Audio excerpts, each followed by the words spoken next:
invitación, gracias a la Asociación Marcela Lagarde, de la que por supuesto me siento muy orgullosa de pertenecer, y bueno, gracias por la oportunidad de estar hoy en San Fernando de Henares. Me habían encargado desde la asociación que hablara hoy del mito o del timo de la libre elección y politizar qué es eso de la libre elección desde una perspectiva feminista o desde la coherencia del feminismo, porque el feminismo lo que introduce en la política feminista es coherencia frente a lo que supone la teoría de la confusión de algunas propuestas o incluso todo el timo que acompaña a la socialización patriarcal. Respecto a la libre elección. La libre elección se suele mover en dos planos, desde una propuesta neoliberal, pero no solo neoliberal. A veces te encuentras estos discursos también en posiciones progresistas. Se mueven en dos planos. Un plano es el plano político o económico. Las propuestas más neoliberales instalan este discurso en lo que llaman el libre mercado o la libertad del mercado, según la cual todo es susceptible de venderse y de comprarse. Eso es el libre mercado. Con un sentido de la libertad que interpretan en sentido positivo, o sea, libertad para hacer, y que además viene a materializarse de regular. O sea, es un concepto de la libertad muy tramposo y muy ficticio, porque uno es libertad para hacer, para que haga quien puede, no para que haga quien no puede. Y luego ignoran completamente el concepto de libertad en el sentido negativo, libertad para no. A su vez, desde esta dimensión, este discurso político-económico, las propuestas del libre mercado, de la libertad de elección, defienden un modelo post-welfarista, es decir, que supere los límites de la soberanía de los estados y que además haga negocio de eso que llaman contrageografías de la globalización. Si todo se puede comprar y vender, si todo beneficio es lícito, si el crecimiento económico, tal y como lo entienden desde un punto de vista de economía monetarizada, es válido, hagamos negocio con todo y en todas partes. Siempre y cuando haya acuerdo. Un acuerdo al que denominan equilibrio. Y ahora veremos por qué ese acuerdo, muchas veces, pues la mayoría de las ocasiones, sobre todo cuando no hay relaciones de igualdad, no puede considerarse tal libre. Porque no es posible un acuerdo entre partes donde haya jerarquías. Eso no es un acuerdo. Y en el ámbito de las relaciones laborales lo tenemos muy claro. De hecho, las relaciones laborales las tenemos reguladas. ¿Por qué? Porque no es lo mismo la libertad del contratador que la libertad del trabajador o la trabajadora. No es la misma la posición. Además de este discurso político y económico, hay otro discurso del libre consentimiento que se instala en el plano personal. No se instala en el plano económico o político.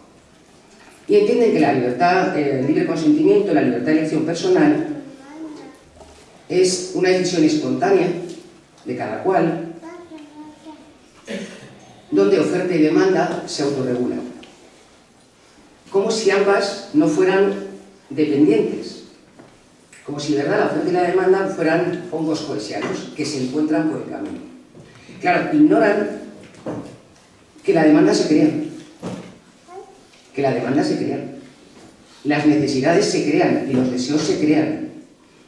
En una cultura neoliberal y en una economía de mercado, el tener deseos y satisfacerlos forma parte de un modelo de éxito que tiene que ver con nuestras sociedades de mercado, que han pasado a ser economías de mercado a sociedades de mercado, donde el modelo de éxito es tener deseos y satisfacerlos. Para que eso funcione, tú tienes que alimentar una demanda. Todas y todos sabemos que la demanda se alimenta, pero también se alimenta la oferta. Si alguien compra, alguien vende. Y lo sabemos con la prostitución, y lo sabemos con el bien de alquiler, y lo sabemos con un montón de cuestiones. Si alguien compra, alguien estará dispuesto a vender. O sea que ambas cosas no son espontáneas, sino que vienen determinándose la una a la otra. En un contexto donde, según las tesis de Simmel, el precio libera al consumidor o a la consumidora de cualquier responsabilidad moral. Si tú pagas el precio de lo que te ofrecen, tú no tienes mayor responsabilidad. De hecho, hay debates sobre el consumo responsable, el consumo, que están habiendo este debate. Pero hasta la sociedad de mercado se basa en eso, en que tu responsabilidad es pagar el precio, si lo tienes. Bueno, por todo ello, porque había apuntado aquí una cuestión que se me estaba pasando de Ana Emilí, que supongo que todo el mundo conocerá el libro, el de neoliberalismo sexual, donde Ana de Miguel plantea, en esta línea, si hay dinero, sexo y supuesta libertad de elección, todo es válido. Porque además incorporas el sexo por en medio y entonces es guay. Y entonces nadie puede intervenir. Y tiene que ver con la trata, la prostitución y todo lo que rodea al neoliberalismo sexual, que es como se titula el libro de la propia Ana. Bueno, por todo ello es necesario politizar el consentimiento, politizar la libre elección y además analizar si tenemos encima de la mesa los requisitos básicos, si se dan los requisitos básicos para que podamos hablar de libertad de elección o de libertad de consentimiento. Y proyectarlos a otros colectivos. Y entraré en ello. Yo tengo a veces la sensación que la libertad de elección se utiliza con demasiada frecuencia para explicar el sometimiento de las mujeres, pero que en cuanto a esa libertad de elección la proyecta sobre otros colectivos y sobre todo sobre el hegemónico, sobre los hombres, no funcionaría. Vientres al crimen, libertad de elección. Tráfico de órganos, no, hombre, no. Prostitución, libertad de elección. De regular las relaciones laborales, no, hombre, no. Es que la libertad de elección nos la están poniendo encima de la mesa cuando somos un colectivo, no creo que las mujeres sean un colectivo, pero bueno, oprimido, subordinado, subalterno, desigual. Es que se proyecte la libertad de elección no habiendo las condiciones básicas, como ahora veremos, es una trampa y un mito y un timo. Porque además no se proyecta sobre los hombres esta libertad de elección para otros asuntos muy parecidos. Bueno, respecto a la libre elección, habría algunos elementos problemáticos que yo creo que interesa visibilizar. El primero son ciertos dilemas éticos. ¿Son válidos todos los pactos? Incluso los que anulan la libertad. Esa libertad que estás diciendo que hace bueno el pacto. Porque si la panacea es la libre elección, y tú instalas todo el discurso en esa supuesta libertad, no podrían ser válidos aquellos pactos que anulan la libertad. Y sin embargo, celebrado el pacto, parece que sí lo son. Véase bien. Libre elección. Y si luego quiero interrumpir el embarazo, vale, no, ya no vale. Entonces, ¿qué es la panacea de la libertad? ¿O solo sirve la panacea de la libertad para suscribir el contrato o el pacto, pero no después para decidir libremente? Stuart Mill planteaba que los pactos que anulan la libertad no son válidos. Nos instalamos aquí o cualquier pacto es válido, entre desiguales. Y el segundo elemento problemático es que el discurso, el argumento de la libre elección, desplaza la responsabilidad del contexto de la elección del victimario a la víctima. Si yo soy una mujer en prostitución y resulta que es libre elección, una mujer sometida al mercado de los vientres de alquiler, y el argumento de la libre elección, la responsabilidad es mía, no de la empresa que está explotando mi cuerpo, no del tratante o el traficante o el proxeneta, libera de cualquier responsabilidad al victimario y a las personas que consumen eso, porque es libre elección, lo hago porque quiero. Pero hay una pregunta previa, y ¿por qué lo haces? ¿En qué condiciones lo haces? ¿Qué pasaría si no lo hicieras? ¿Tienes plan B? Porque si no hay plan B, no puede haber libertad. Y claro, esto es un mantra liberador de conciencias, porque si es libre elección, libera conciencias. ¿A quién exige responsabilidad? A la persona que, mediante la libre elección, ha accedido a someterse. Libera conciencias de quien hace negocio, del victimario, de la sociedad que regula eso, porque es libre elección. Y no a su vez lo que llamaría Benjavi el otro concreto, es decir, ¿en qué condiciones, a qué y por qué se consiente? ¿No resulta un poco sintomático o sospechoso que las mujeres en prostitución, en vientres, en tal, sean todas mujeres, o del sur globalizado o de países desestructurados, empobrecidas, sin recursos económicos? Si fuera un chollo y una panacea, estarían las mujeres de clase media europeas. ¿No resulta un poco sospechoso? Pero el libre consentimiento eso lo opaca, no pone encima de la mesa por qué, a qué.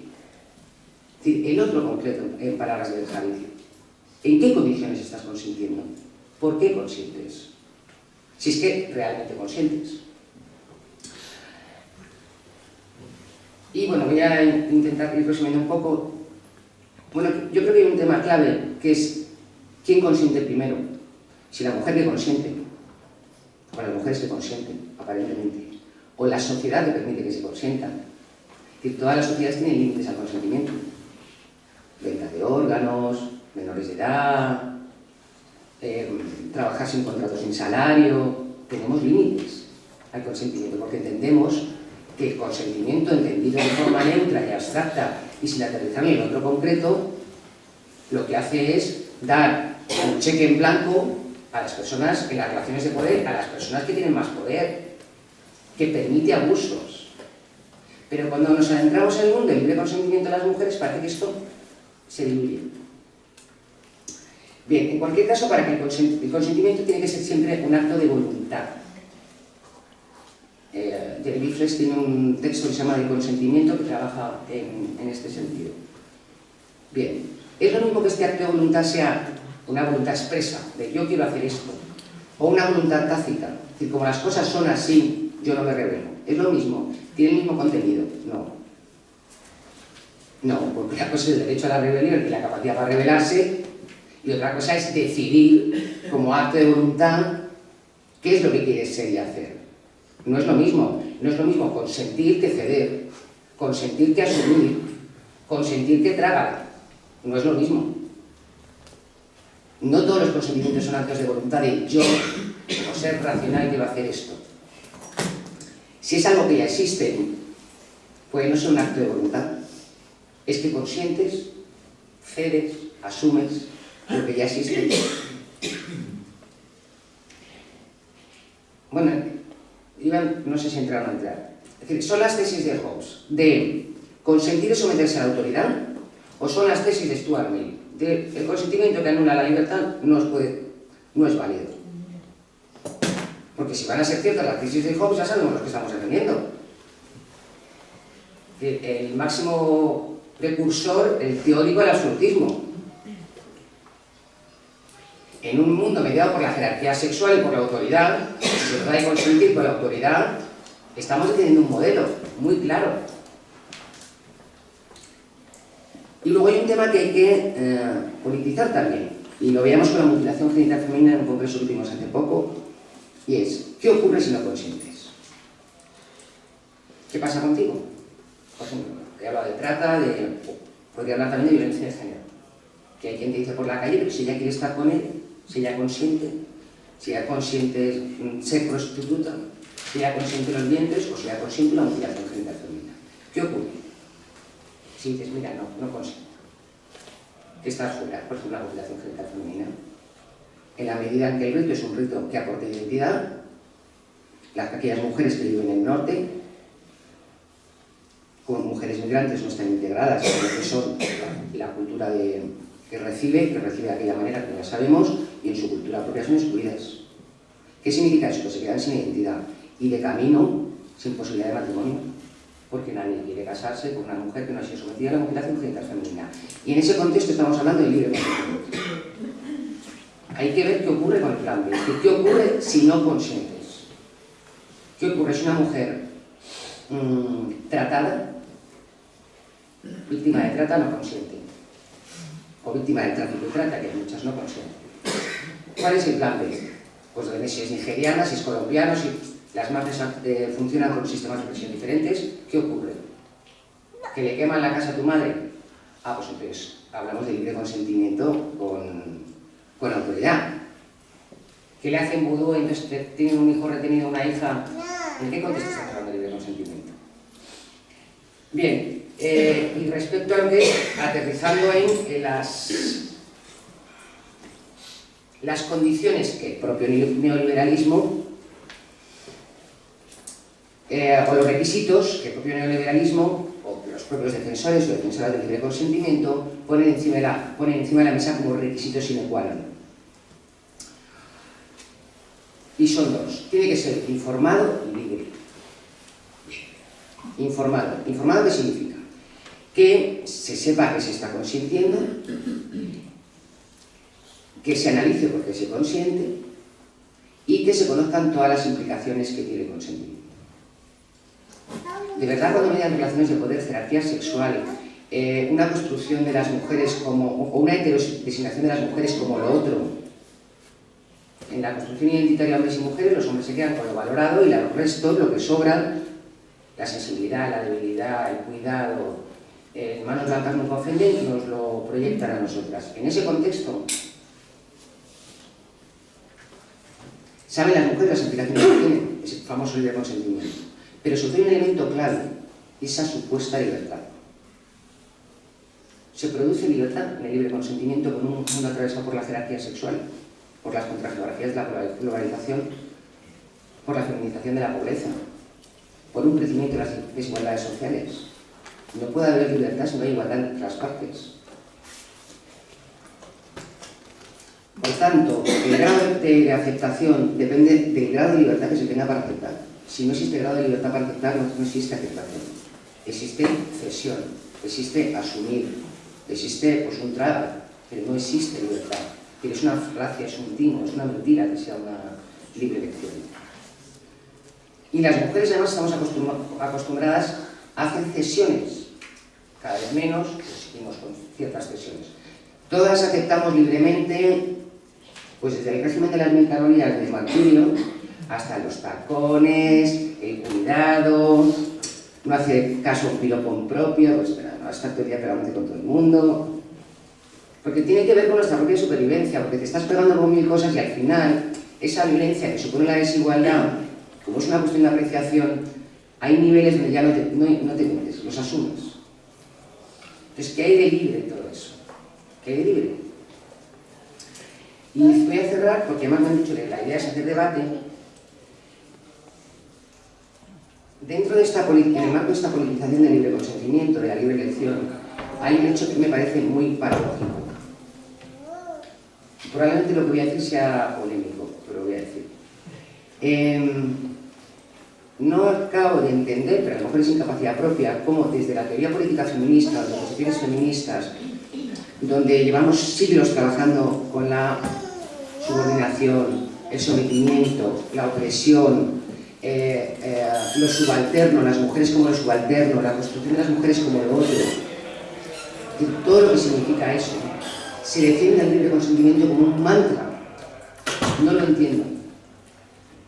O sea, creo que es incompatible con las propias tesis de la teoría política feminista y del feminismo, que lo que hace es analizar la opresión.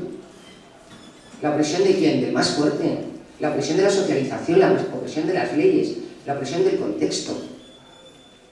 Es imposible entender la jerarquía sexual, la violencia contra las mujeres, sin entender la opresión, sin ver la simetría relacional entre hombres y mujeres.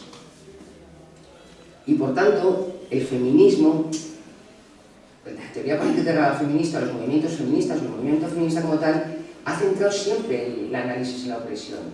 Pero la opresión desaparece cuando aparece el libre consentimiento, porque se desdibuja, porque es libre elección.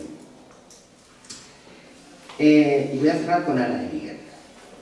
Ana de Miguel plantea en el libro Neoliberalismo Sexual que las ideologías sexuales no son optativas. Incumplir las ideologías sexuales viene acompañado de una intensa sanción. Es decir, no es gratis. Es incompatible trabajar en términos de sanción, de ruptura de las ideologías sexuales o los mandatos sexuales y trabajar a la par en términos de libre elección, porque son incompatibles como premisas. Son incompatibles, no es posible. O estás defendiendo una cosa o defiendes la otra.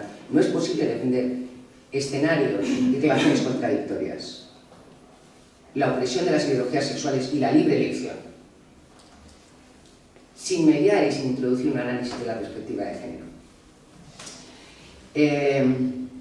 Bueno, y lo voy a cerrar con una pregunta, o con una cuestión. En patriarcados por consentimiento, es decir, donde la socialización hace un finísimo trabajo, desde el feminismo, desde el movimiento feminista, se ha trabajado mucho en por qué las mujeres en los patriarcados por consentimiento se someten, o a través de esa famosa libre elección aceptan ser sometidas, llámese como quiera. Y hay tres elementos que probablemente lo expliquen. Bueno, hay una serie de instrumentos y mecanismos a través de la socialización que hacen, uno, que tú tengas el deseo de hacer lo que tus expectativas de género, lo que proyectan tus expectativas de género. Cuidar, ser madre, estar estupenda, ser una tía buena, en fin, lo que se ha proyectado sobre ti. Porque el otro está sancionado. Y porque con eso te dan un palmadita a la espalda y qué buena chica eres, que cumples con tus expectativas. Un segundo criterio es el deber y la obligación. Que tú lo interiorices como deber. Respecto al cuidado, esto lo tenemos muy trabajado y muy interiorizado. ¿Qué coste personal tiene que una mujer se rebele frente al cuidado? ¿Y qué coste tiene para ellos? ¿Y qué supone ese coste? Porque ese coste no va gratis tampoco. Y la segunda cuestión, y ahí podemos remitir a violencia de género o a cualquier otro tipo de cuestión relacionada con ella, es todo lo que tiene que ver con los mecanismos del miedo. De la medida en que somos estamos en una posición subalterna, subordinada, desde un análisis de la opresión, todos aquellos mecanismos que presionan incluso hasta el miedo. ¿De acuerdo? Y ahí sí te saltas tus expectativas. Bueno, las expectativas que la sociedad proyecta sobre ti, no tus expectativas. Porque una de las grandes trampas de la socialización patriarcal es que tus expectativas sean las mías. A ver si nos vamos a llevar mal.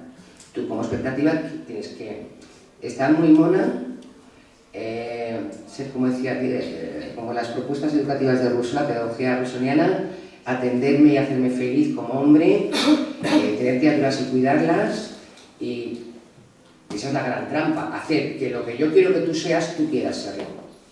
Luego, si no hay otros mecanismos correctores, pero en principio este es el que funciona perfectamente. Y con esto cierro. En este contexto, preguntaría, ¿es válido hablar de libre consentimiento? ¿Dónde encaja aquí el libre consentimiento, la libre elección?